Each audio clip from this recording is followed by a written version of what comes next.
Махмуда Занки, правитель Сирии, Шама, да? Он объединил Сирию, завоевал у крестоносцев земли, вселил дух в сердца мусульман. Большой и великий правитель, которых в исторических летописях написано очень много. Так он сидел только, когда советовался в кругу суфиев. Это тоже в истории написано, Ибн Каthира. Дальше, если вспомним нашу яркую звезду, величайшего Салахуддина Аль-Аюби. Действительно величайший. Этот человек, перед которым страхи стояли империи Европы, империи Азии.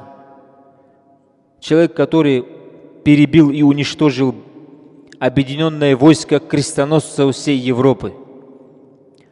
Когда крестоносцы заходили в Иерусалим, они перерезали около 70 тысяч мусульман. Перерезали. Кровь лилась несколько дней. Когда Салахуддин Аль-Аюби зашел в Иерусалим, он никого не тронул.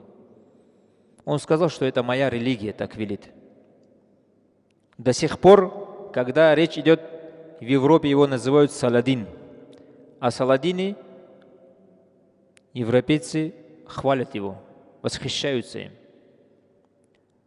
То есть Салахуддин воевал, но показывал великую нравственность.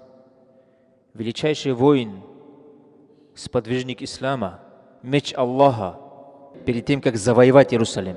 До него тоже пытались завоевать Иерусалим обратно, но никого не получалось. Перед тем, как завоевать Иерусалим,